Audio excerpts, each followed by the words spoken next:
Bonjour à tous. Dans cette vidéo, on va voir ensemble plusieurs utilisations des fonctions de la fonction si, plusieurs variantes, la fonction si, nombre si et somme si. J'ai décidé de les appliquer à un cas réel pour que vous puissiez voir en fait comment ça peut vous servir dans votre corps de métier. J'ai pris ici un système, un petit fichier de gestion de stock où on a des montants par rapport à des commandes passées et le but ça va être de rendre un petit peu visuel tout ça. On se rejoint tout de suite sur Excel.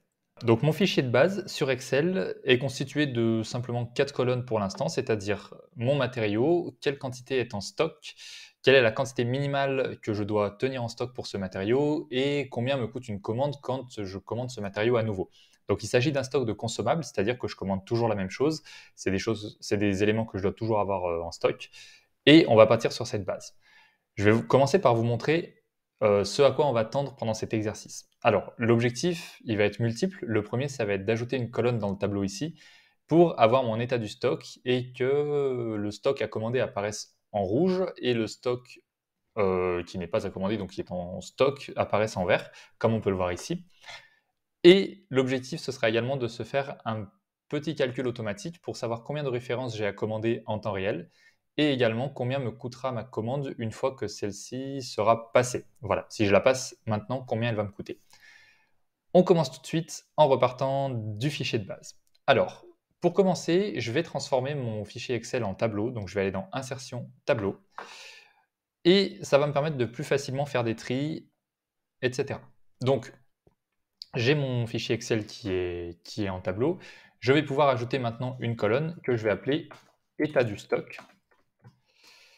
Voilà, automatiquement celle-ci est insérée dans mon tableau et je vais pouvoir rédiger ma première fonction si.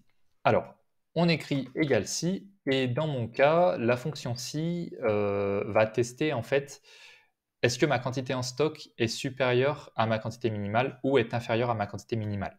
La fonction si comporte trois arguments. Un test, qu'est-ce que je fais si ce test est vrai et qu'est-ce que je fais si ce test est faux? Donc, c'est une fonction qui a un système binaire, c'est-à-dire que c'est oui ou c'est non. On n'a pas besoin de lui dire si c'est supérieur à temps, alors on sort ça. Si c'est inférieur à temps, alors on sort ça.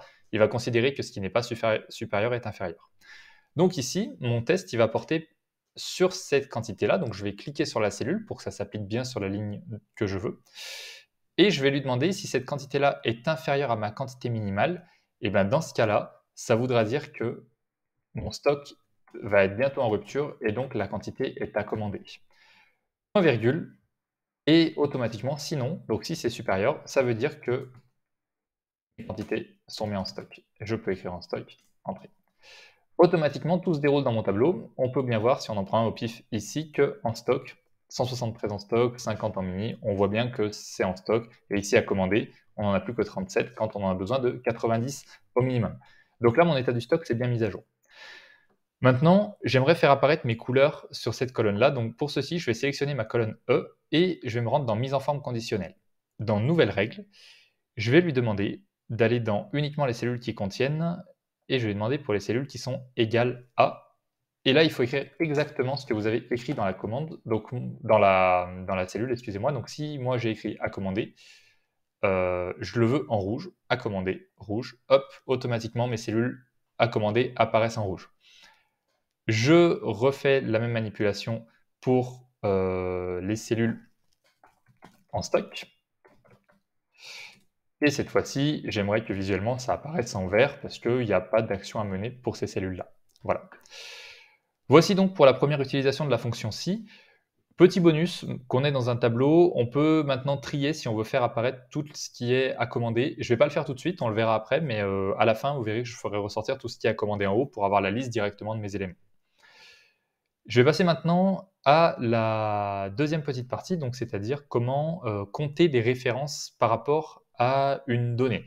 Moi, j'aimerais bien savoir combien de références j'ai à commander actuellement. Donc, nombre de références à commander, 2 points. Et je vais faire afficher dans cette cellule-là combien de fois à commander apparaît dans ma cellule. Pour ça, la fonction qu'on va utiliser, dans mon tableau, excusez-moi, la fonction qu'on va utiliser s'appelle nb.si. nb, c'est un compteur, c'est-à-dire qu'on va lui dire si tu trouves ça, tu comptes 1 en plus. Donc nb si, et il me demande une plage et un critère. Donc moi, ma plage, ce sera la colonne EE, et mon critère, ce sera à commander.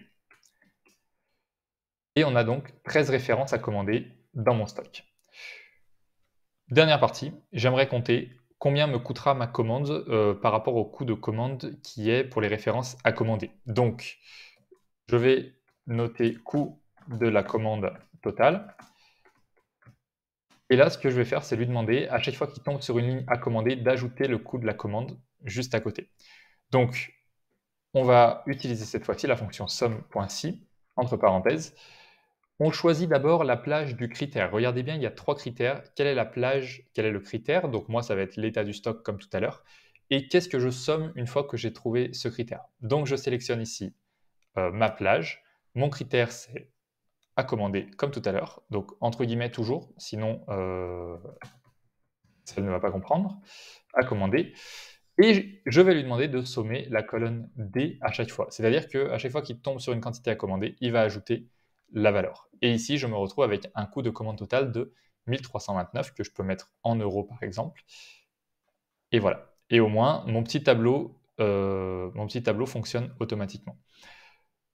Pour aller un petit peu plus loin, si je mets à jour mon stock, admettons que j'ai consommé beaucoup de poutres en bois récemment, donc je vais passer mon stock à 30. Regardez bien ce qui se passe. Mes poutres passant à commander, mon nombre de références est passé à 14 et mon coût de la commande totale a bien augmenté. C'est-à-dire que automatiquement tout se répond. Si je veux avoir la liste des éléments que j'ai à commander, il me suffit de trier de A à Z mon état du stock et je me retrouve avec toute ma liste des éléments à commander qui est générée automatiquement ici. Je vous remercie d'avoir suivi cette vidéo. N'hésitez pas à aller consulter mon livre Excel, construisez les outils dont vous avez vraiment besoin, disponible sur Amazon. N'hésitez pas non plus à me proposer des sujets dans les commentaires, c'est-à-dire que moi je suis ouvert à approfondir certaines notions, certaines fonctions. Donc voilà, je suis ouvert à toute proposition et merci à vous et à bientôt.